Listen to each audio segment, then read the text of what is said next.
Hello, everyone.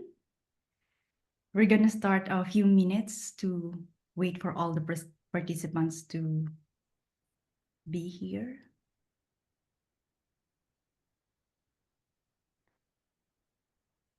Hi, everyone. Welcome to Climate Bonds Transition Launch and Learn session. I'm Chris, and I'll be your host today. We're excited to have you here and appreciate you taking the time to join us. But before we dive in, just a couple of quick things to note. Our webinar will run for about an hour, and we'll have some time at the end for your questions. At any time, feel free to drop your questions in the chat at any point throughout the presentation, and we'll go to as many of them as possible towards the end of the activity of the session. And we're also recording this session, so don't worry if you miss anything. You'll get a replay link later on afterwards, or you can also watch it at Climate Bonds YouTube channel. And you can see a QR code here, and you can access Matt's works and deliverables by scanning the QR code displayed on our screen. So yeah. So now without further ado, let's get started. I'm really excited to introduce today's speaker. Bodo Steiner is a professor of food economics and business management at University of Helsinki. And of course, he's the coordinator of European Union's H2020 project MATS, Making Agricultural Trade Sustainable. I hope you will remember the meaning of MATS for me as well. And he has done some really amazing work, not only in agricultural trade, but also in consumer behavior, environmental sustainability, and policy reform. We're lucky to have Bodo with us today, and I know you're going to get a lot out of this session as Bodo shares Matt's perspectives on transforming global agri-food trade through insights on levers of change and transition pathways. Let's give a warm virtual welcome to Bodo. Over to you, Bodo. Thank you so much. Thank you, Chris. So a special thank you to Chris Pablo and her team at Climate Bonds. Great initiative, great work. And I also really appreciate to be close to the ground. And my attempt will be to make this really a talk that resonates with practice as much as we can. Let me just get things a little bit smaller in terms of the bars. They are so big here on my end. All right. So as you can see from the title, we want to focus today, and I will try and keep it at 30 minutes so that we really have enough time for Q&As on levers of change, on sort of what are the key policy lessons that we've come up so far. Special thanks here, Maria Bustamante from the University of Madrid, who's been working with us as a team, of course, specifically on these levels of change as a synthesis of some of the work. Let me walk you through what's the plan for today. Of course, to briefly give you a helicopter introduction to this, making agricultural trade sustainable. What are the ambitions? What are three key features of this MATS Horizon 2020? And then we want to focus on the levers of change and leverage points toward more sustainable agricultural trades. And finally, also say a few words about transition pathways, highlights. Given the time, I want to keep it short. Keep in mind, sorry, the bar is still huge on my end. Just want to get this a little bit smaller. Keeping in mind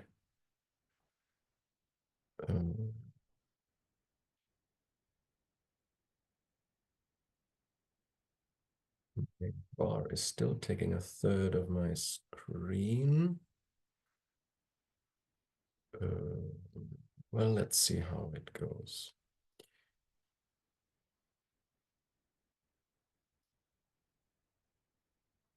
MATS project is ending, as you can see, in December of this year after 3.5 years.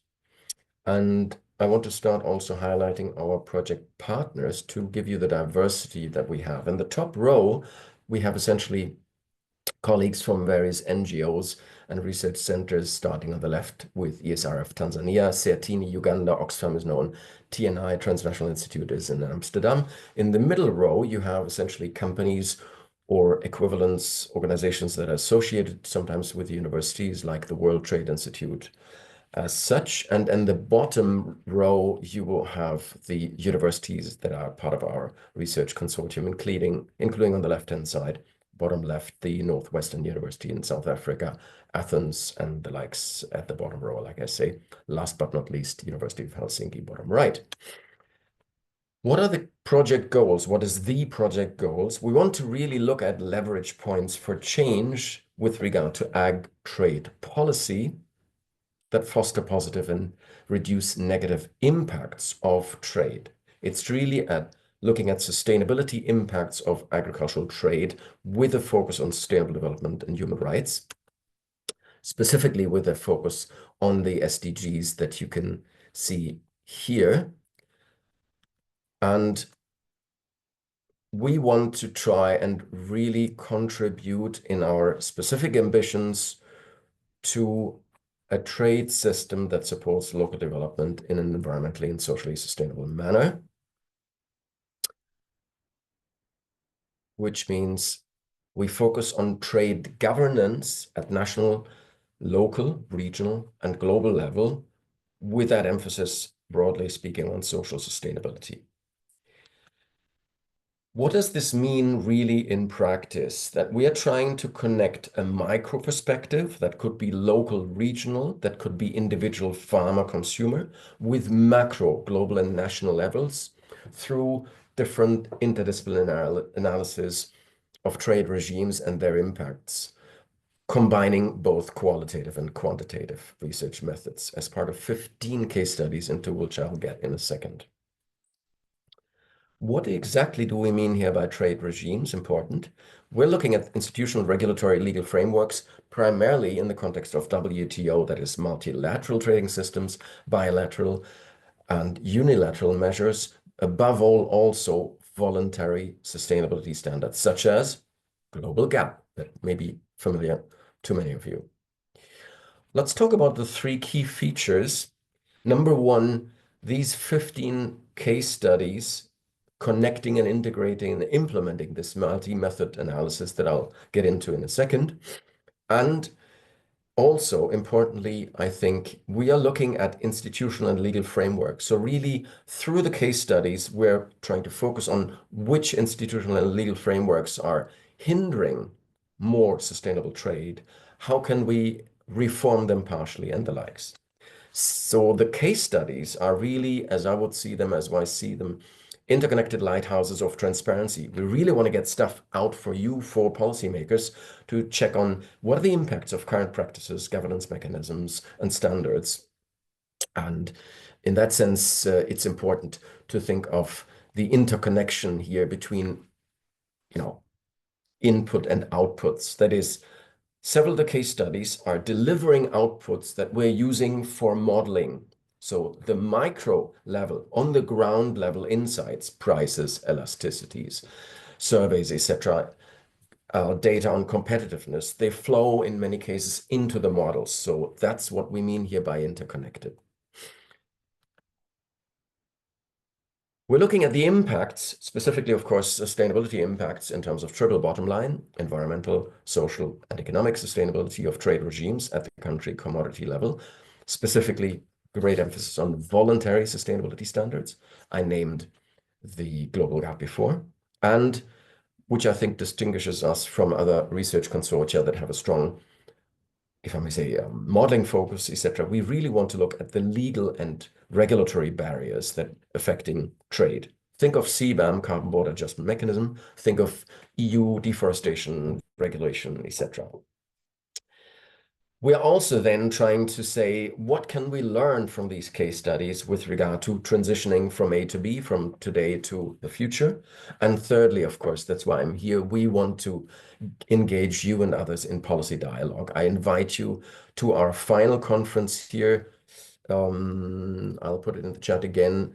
That is on November 19th and 20th, you can join us online as well as in person in Brussels for 2 days to talk about the results from different perspectives. So today there's a small snapshot that I can of course only give. Then there will be more, also more on finance in certain ways, specific on case studies, etc.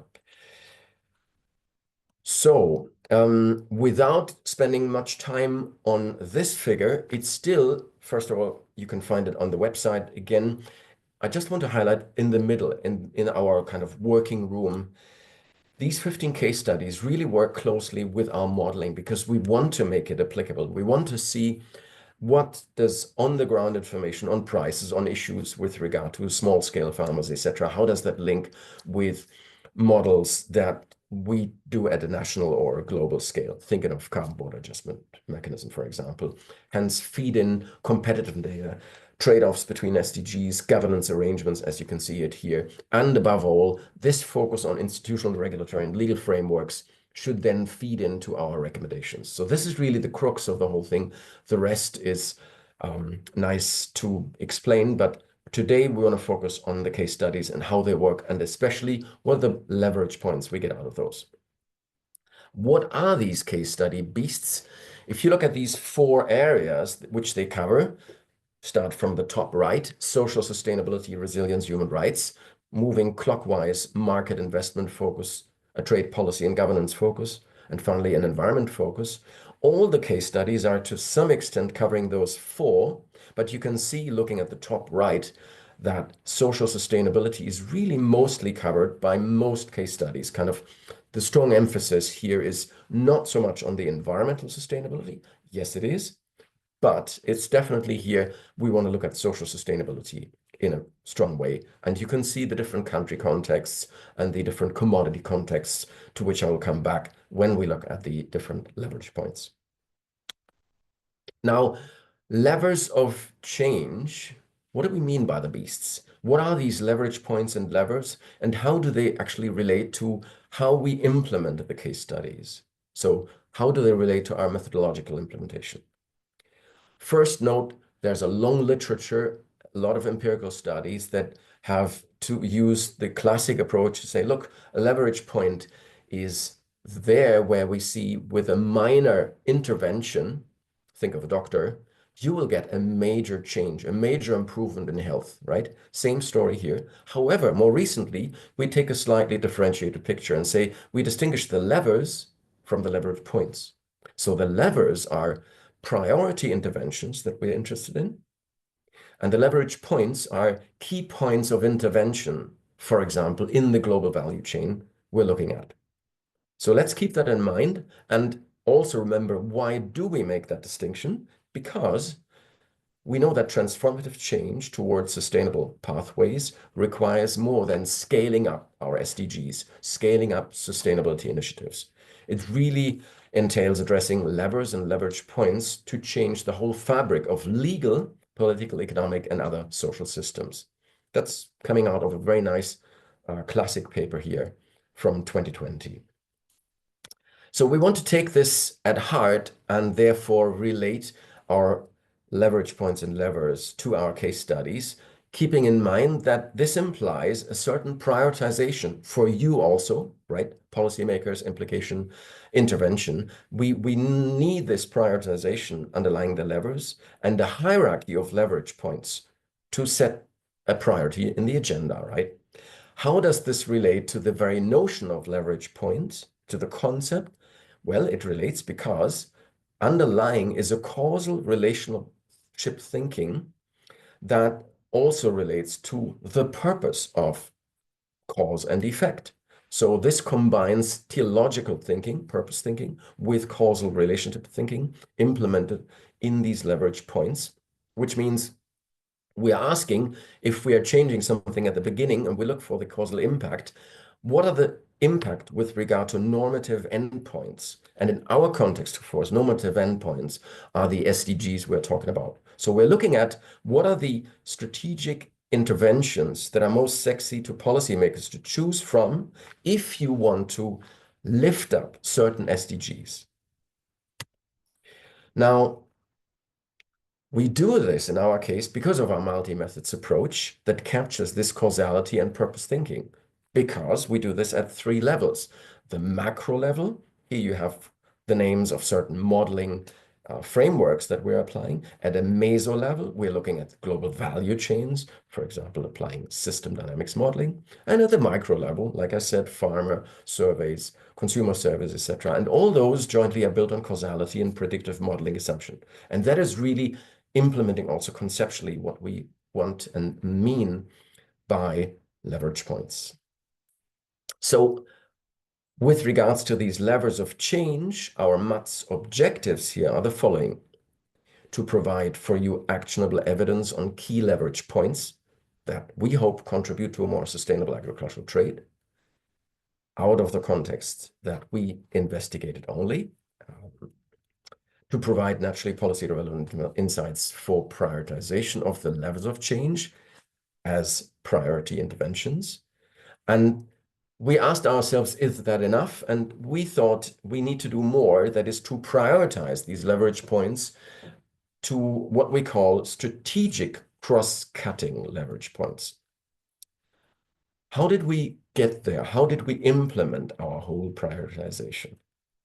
First of all, the case studies work along 4 dimensions. That is, these leverage points were distilled among 4 dimensions that you could call contextual conditions under which global value chain actors work, or you could even call them 4 kind of sustainability dimensions that relate to the triple bottom line thinking.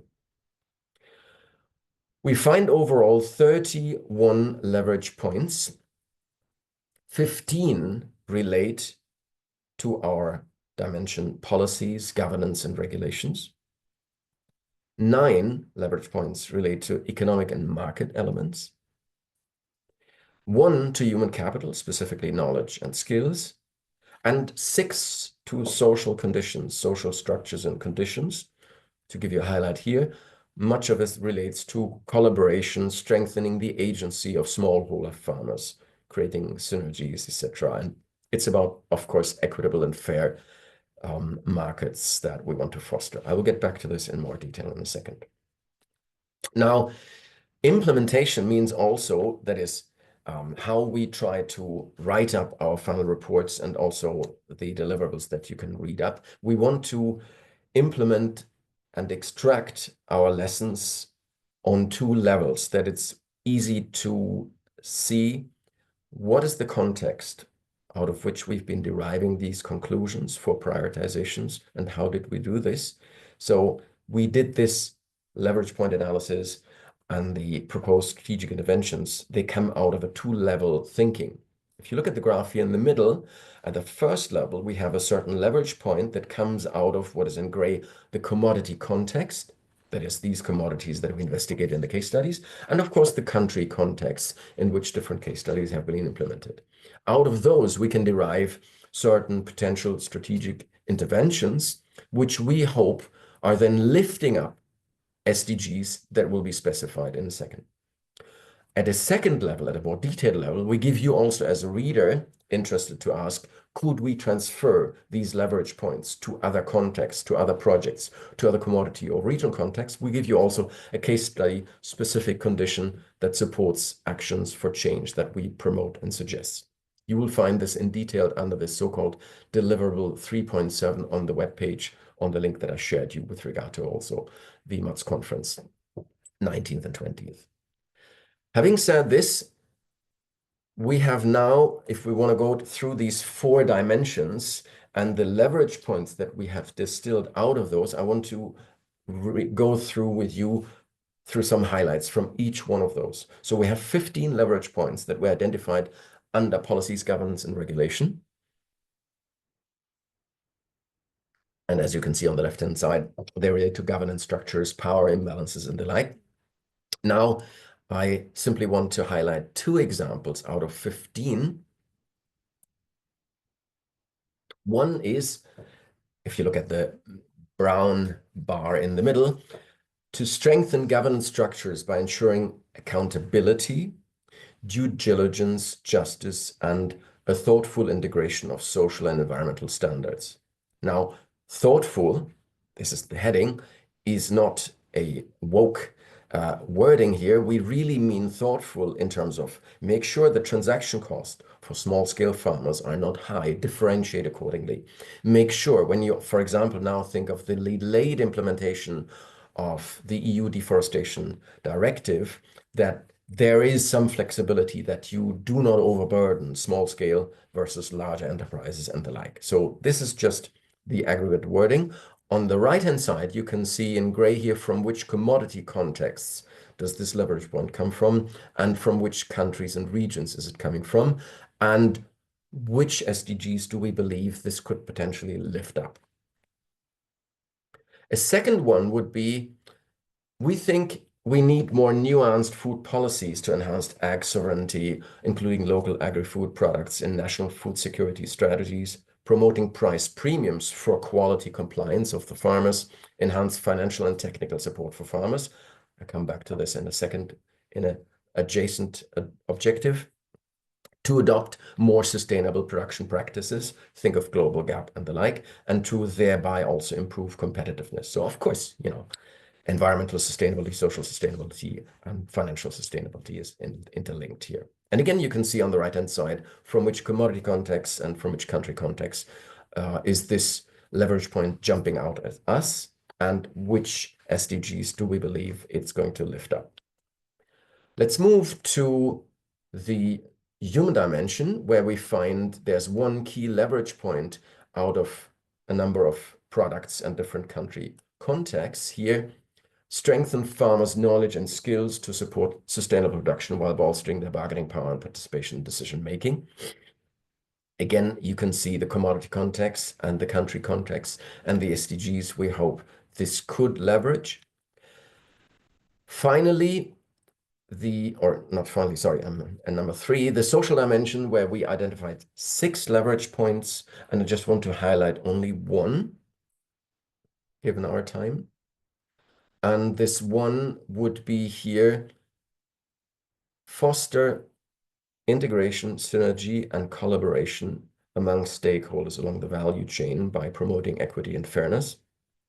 Try and promote strategic alliances, that is also local governments, as well as investors, retailers, etc., that there are also financial incentives, and strengthening farmer associations to enhance their decision-making agency, their market power, reduce market power asymmetry, thereby improve competitiveness and the livelihoods as such. And again, you can see what are the commodity contexts and regional contexts out of which this leverage point arises, and which are the SDGs that we think from multiple case studies have arisen would be raised accordingly. Here's the last point. When we look at the 4th dimension, economy and markets, we find 9 leverage points there. And out of those 9, I just want to give you 2, because they're also specifically looking at financial aspects. Very important, we find over and over again, you need to give access to credits and funding, especially, in fact, to funding that is also gender balanced, much more gender balanced than currently the case. Often there's an exclusion of female farmers and the likes.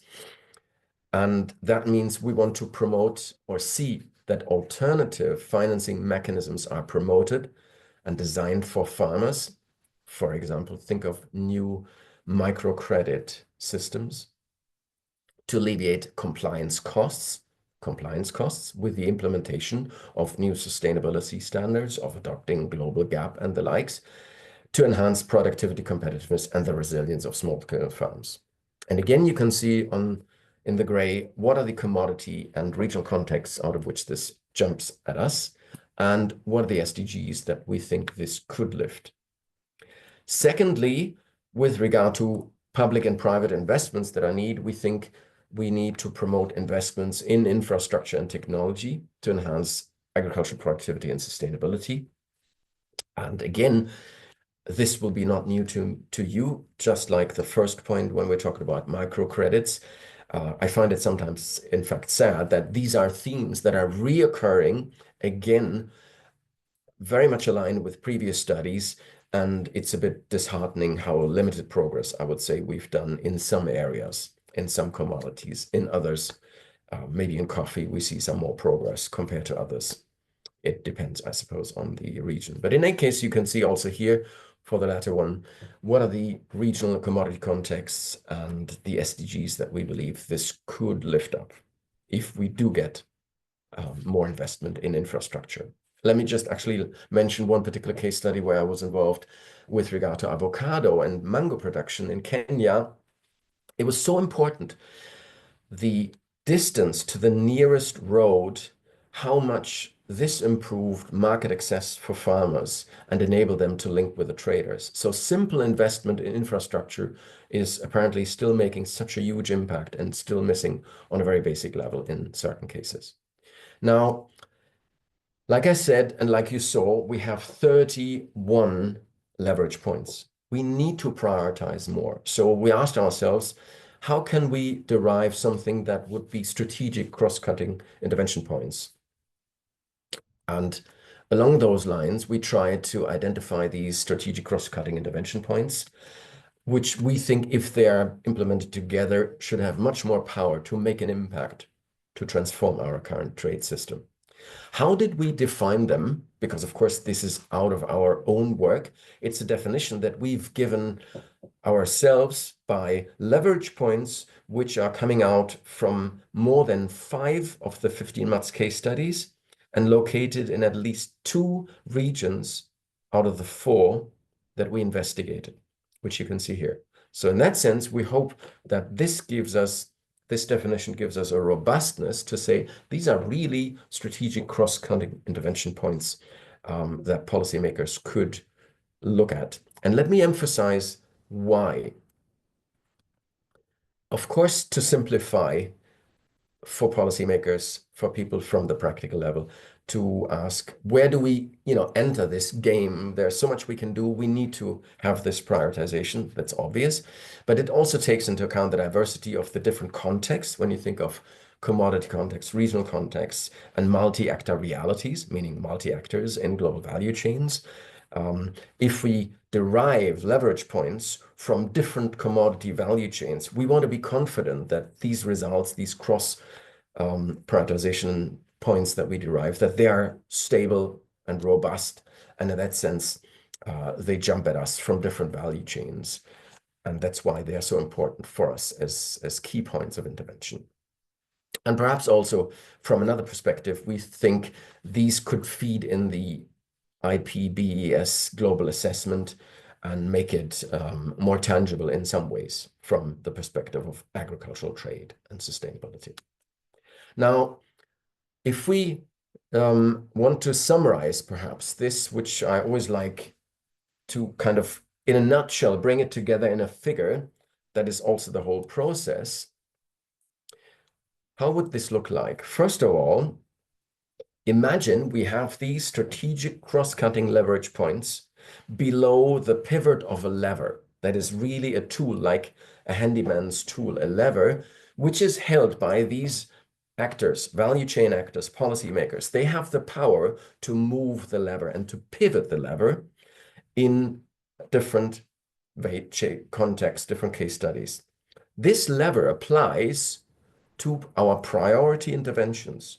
For example, we talked a lot about strengthening governance to support small-scale farmers. What are the levers doing? The lever is pushing up the SDGs, right? At the end, that's what we want. Important is, we are saying that if these next so defined strategic cross-cutting leverage points are being implemented together and get kickstarted by policymakers together, we think this really could help accelerating our whole chain, a change toward more sustainable trade. So there's really this systemic thinking that lies underlying, which we hope makes sense and gives incentives to policymakers, investors to say, we should really think of implementing aligned jointly. How does it look like in the figure then? If you look at the top right, these are 1, 2, 3, 4, 5, 6, 7, 8, 9 so defined strategic cross-cutting leverage points. And H is the human dimension, social dimension, economy and markets, policy and governance is for PG. So you have those so defined. They are, if we implement them jointly in the ideal world, lifting up the SDGs here. Our value chain actors, policymakers are pushing down our lever, and it's based on these strategic cross-cutting leverage points. Now, how do we sort of get this joint power playing? Imagine we say you need to, as a policymaker, investor, invest into certain intervention in the agri-trade system to make a change, to trigger a systemic change. The more effective a given intervention will be, the more, looking at the left-hand side, should it be possible to find actors in a certain value chain under certain conditions under which they operate to adopt these interventions, to adopt a new policy intervention, to adopt a new microcredit system, etc. So the more effective your intervention will be, the more willing actors will be under certain enabling conditions to implement them, adopt these interventions. And of course, once that improves these conditions, that should make, on the right-hand side, certain interventions, given interventions, even more effective operating under improved enabling conditions. So we get here into a reinforcing loop that should really help us to move toward more sustainable agricultural trade.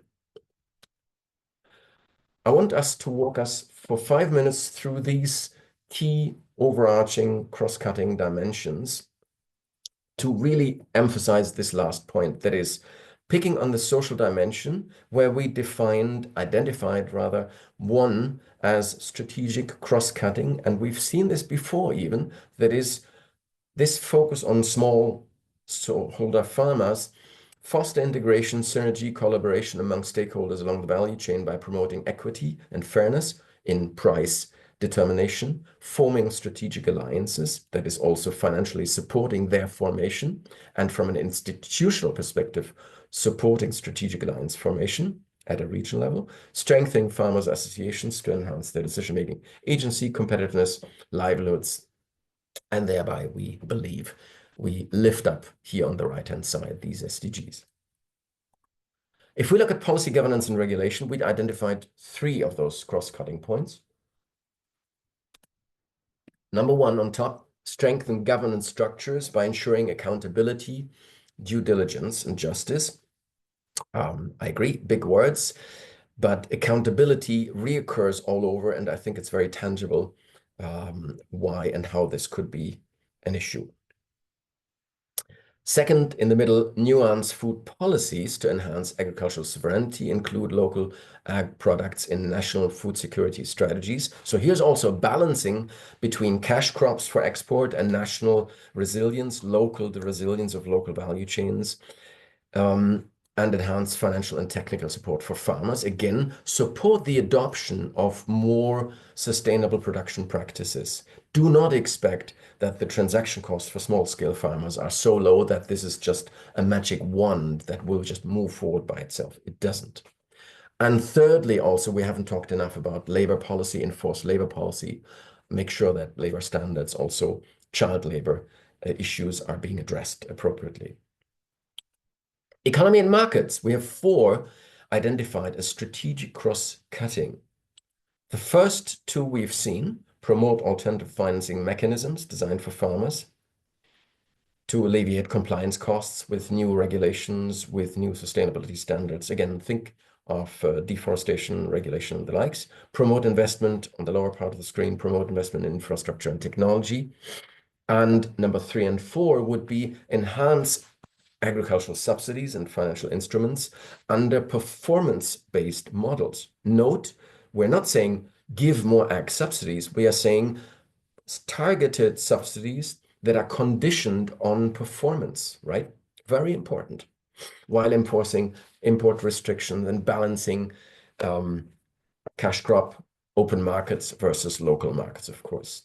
And on the lower part of the screen, you can see strengthening protective and marketing policies that improve transparency. So marketing, market access, improve that, strengthen the position of the farmer, also improve trust between the farmers and the brokers to improve market access. And again, when you talk about transparency, accountability, I think it's very much about the national and supranational institutions. Let me try and summarize this and then come to a last point. So with regard to these strategic cross-cutting leverage points, we need to see the bigger picture. We need to see the picture because we want to make these individual leverage points implemented jointly so that we get these joint effects. That is, enabling conditions, better enabling conditions, make it more likely that more effective interventions that we recommend will be adopted, accelerating change toward sustainability. And that's part of these reinforcing feedback loop thinking. And again, if you look at the literature, previous empirical studies, it's the same thing, that we have an amplification thinking that underlines the joint implementation of leverage points, of policies. And that's why we believe our strategic cross-cutting leverage points need to be part of this amplification thinking as part of a reinforcement loops that gets us actually away from tipping points and toward our desired transformation in the agricultural trade. A final word on transition path. And I'm saying here a final word because what we've seen before is evidence from primary data, secondary data, modeling, on the ground case studies that has come and jumped at us from evidence from the field. What we then wanted to do and to say, let's take everybody on this consortium where we have great expertise from African colleagues, from across Europe, even South America, as you saw, and also include from those different regions people from the industry and ask what would be our visions for the next 20, 30 years in terms of transition paths. What should be, overarching visions and goals? So what we're now seeing briefly is an output that arises from us as the consortium with selected industry stakeholders. And this was done guided by our colleagues from Fraunhofer Institute here in Germany. In other words, you see here, this was a public consultation, and I simply want to try and relate it, first of all, to those 4 sustainability and contextual dimensions that we talked about in the context of those leverage points. And also then briefly highlight 3 particular dimensions and transition pathways. You can find online this rather big report with more than 30 of these so-called vision statements on the right-hand side. They are differentiated between to what extent are they relevant for the short term, medium term, and long term, and the colors, as you could see, relate to the different contextual conditions / sustainability dimensions. And you can see, pick any of those, they're very generic, right? Conducting environmental impact assessment for trade, improving productivity, etc. So some of them are very generic and reinforcing what we know. Others are especially interesting because they very much align with the field evidence that we received from the case studies and from the leverage points we looked at about. So here's the second one. Like I said, there are over 30. I just want to pick on 3 briefly. That is, out of those 31, I believe we had, we then said, let's prioritize and pick the 14 that are most pressing, conducive, jumping on us from a consortium and from the external stakeholders. Number 5 here being conduct impact assessment of trade agreements. So often it seems this is not being done. So here again, we have an institutional implementation, trade agreements, where we don't know yet if it's implemented, what are going to be the implications. We need to do this much more than in the past. Secondly, aligning sustainable investment with local policies, local conditions, local, let's say, also institutions that would enable farmers, retailers, processors from adopting certain standards, legal standards, etc. So we have local policies, local institutional frameworks. They need to go hand in hand. They need to be complementary to sustainable investment initiatives. You cannot just superimpose a structure, a certain type of investment portfolio that doesn't fit to the local policies, local conditions, of course, and the local institutions.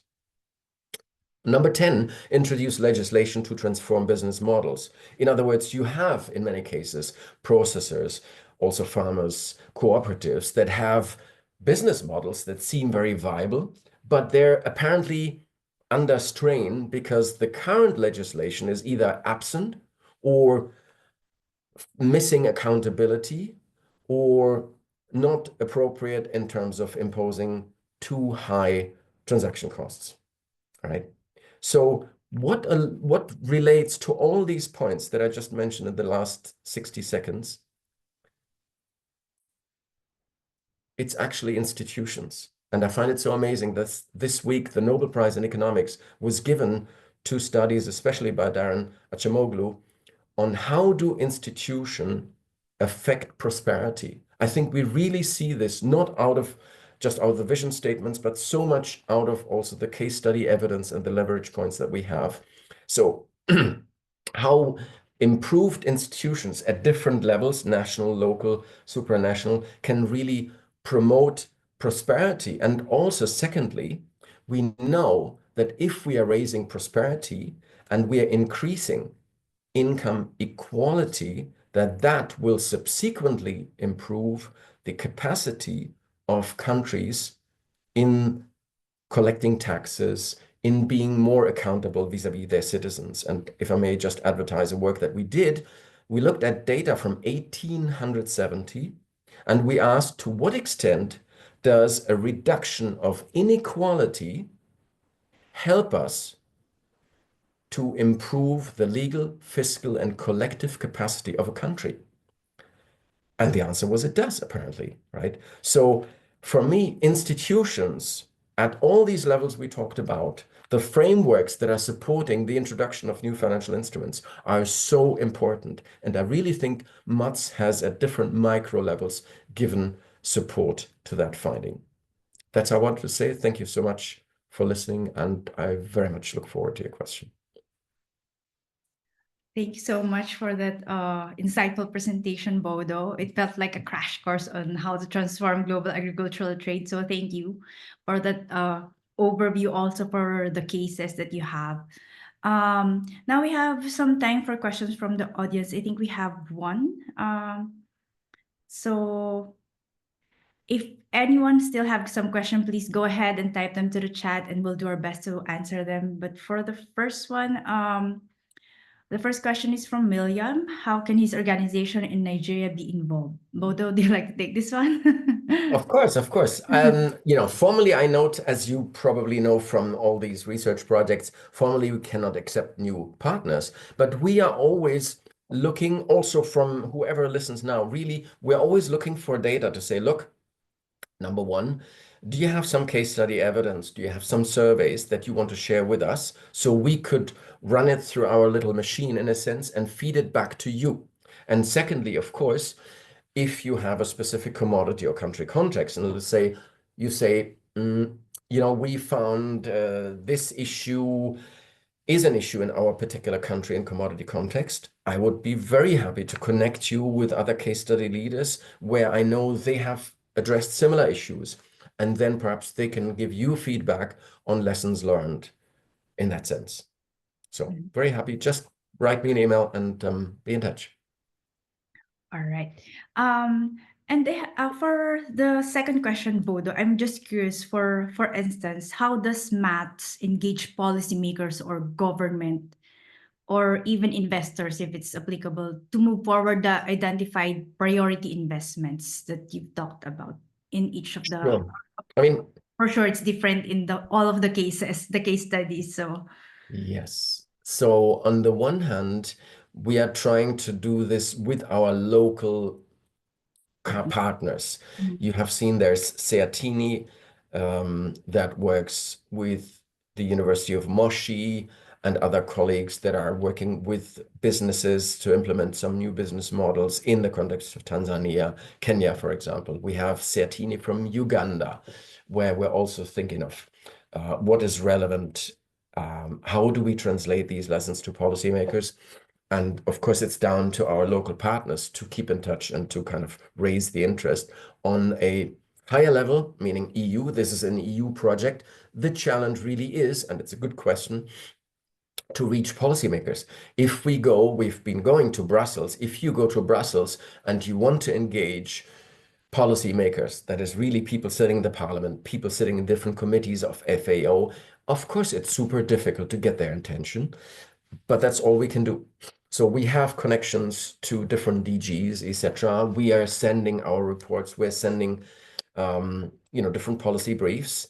And of course, it's the same struggle like always that from all of our ends, there's a certain overflow of information. And yet that's all we can do as researchers. I'm with the University of Helsinki. I'm not part of a think tank or part of an individual business as such. So our goal is to create transparency, to be accountable for whatever we've done, to be very clear, transparent of how we did what we did, hence my talk today.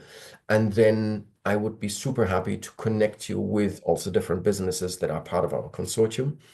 And then also next year, we will be, if you go back to our website, we will be opening up to other partners to work on the, again, implementation of data based on certain models that we have. So for example, if there was a local government from country X, literally, and they would say, look, we have some trade-related data, we have some data from our local value chains, we would like that you run this through your little machine XYZ.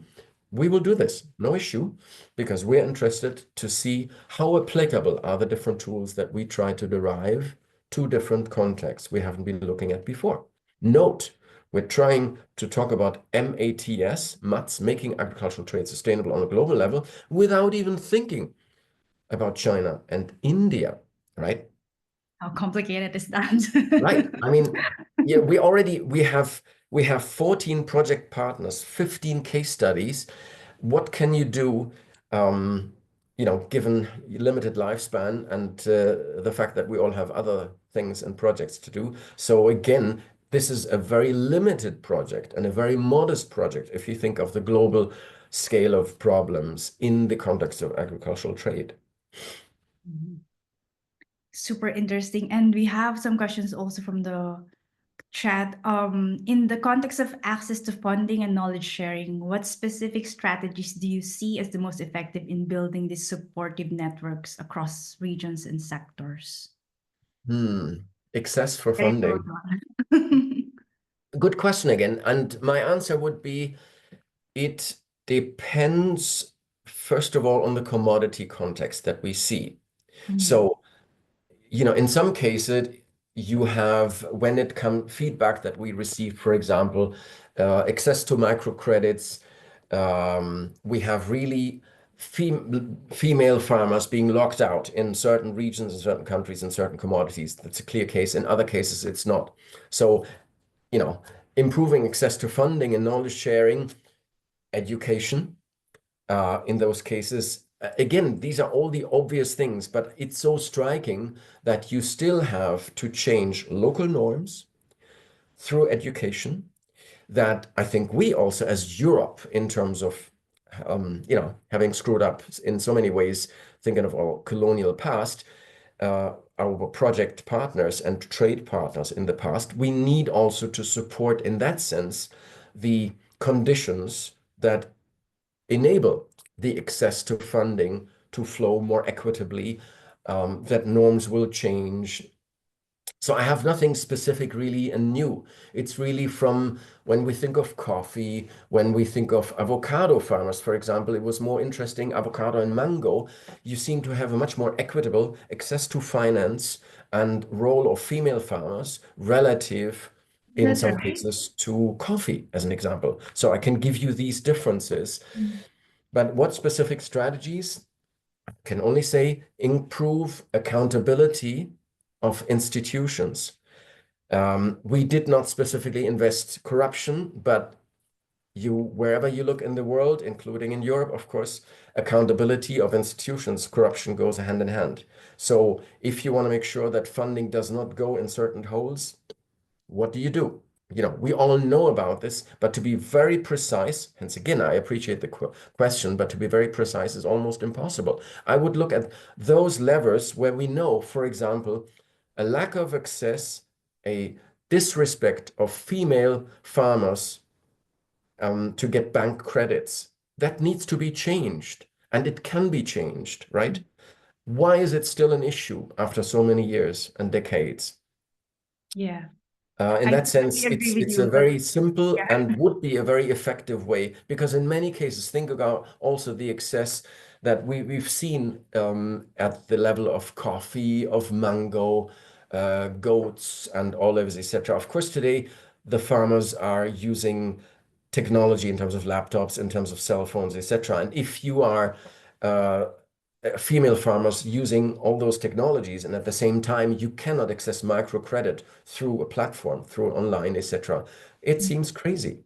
That's an obvious access to funding that could be, improved with obvious changes. But yes, then I see there's another question: what are the key risks when investing in ag trade transition? Well, Yeah. greetings from Donald Trump and 5th of November, right? We're not wanting to talk about the risks in terms of global risks, but I see that, of course, you're interested here in very specific risks. I would look back at our dear friend Daran Acemoglu and say, I would invest into those countries where I have a trust in accountable institutions and where my money, in that sense, is probably most safeguarded by the very institutions and the accountability of those to get my return to investment. For example, we've also looked at patent issues with regard to potatoes, with regard to other crops, right? You will, of course, only get your return to investment for a patent if in that particular country you have institutions that reward patent holders, right? So I come back to trust into national governments and look at how the EU, ECOWAS, for example, being an example, how the EU is trying also to bridge with different countries, different governments in order to safeguard or to support the safeguarding, as I would understand it, their institutions, so that this bridge should help financial investors to be more peaceful at night. And that's why I'm thinking if you see those bridges and the large foreign investors, etc., obviously that's an argument for greater accountability, pressure toward accountability as such. But yes, here you talk about Tanzania. Um, what else? How do the findings from MATS filter through national policies in a country like Tanzania? Mhm. Oof. What we have done really in this case through our partners, that is the ESRF in Tanzania and University of Moshi and colleagues, to be very connected to the actors and to say, if you would implement a certain policy that, for example, when it comes to coffee, improves the adoption of new, more resistant and more profitable coffee strains in terms of seedlings that are being distributed by the government, that these seedlings are not faulty, that there is, in that sense, an indirect subsidy for technology adoption, etc. But it's not possible, like I say, to um, to give a specific national policy recommendation, because we've done, like you saw, the leverage points that I read out, we've done this without context to a specific national policy. What we need from you, let's say you come to us and say, you've done these fancy X numbers of leverage points. We would like to know, as a country, as a government, as the Minister of Agriculture and Forestry, how can we take these leverage points? I would say we will be happy to then see what are your current national policies, how do they relate to the leverage point that we identified. For example, what policies do you have in place to support microfinancing? What about labor policies with regard to female labor, child labor, equity to give access to female farmers? You know, we're talking here about licenses given to banks and national policies as it relates to equality. That's as far as I can go, that as it is, we need to, and it's a very good question for that reason, we need to map and match the specific national policy, of course, to the specific leverage points that we have. And that's an additional, small step, but we need, in a sense, to be approached by a given ministry, and then we would be happy to give an answer. And that would be really appreciated if anybody in the audience would be interested for a given country context. If you could provide us with that information, here's the matrix. Literally, here's an Excel sheet that breaks down how in our country certain food policies relate to trade, and then we would be happy to map our leverage points and to give a recommendation based on that. Very good. All right. Perfect. We have another question from our audience, that could be the role of a World Trade Organization in MATS? The WTO in MATS. Well, we have Christian Häberli from the World Trade Institute that is associated affiliate with the University of Bern in Switzerland, and he is a very expert and engaged with MATS, with WTO in MATS. So in a sense, we have also, for example, done a study as well as a working paper with him, that is with the perspective of where WTO is with all its limitations, it seems, at the moment. What kind of changes the WTO could envisage. We have tried to do that, and I will put in the chat so that you can see very much what we mean here. Yes, please share it on the chat. So yes.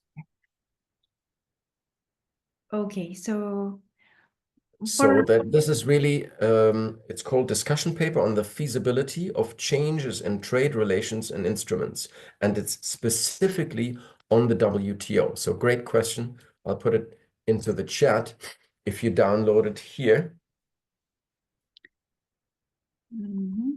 Okay, perfect. I hope our comms team will be able to share that to our audience. And since we only have a minute left, well, that brings us to the end of today's Lunch and Learn session. A big thank you to Professor Bodo for sharing his expertise with us. And of course, to all of you attending and asking such great questions. It's super engaging. Thank you. And we'll be sending out the recording soon. And if you want to stay updated on the future events, make sure to follow our socials, or please check out the Climate Bonds website and also Matt's website. Of course, they have exciting events coming up as well.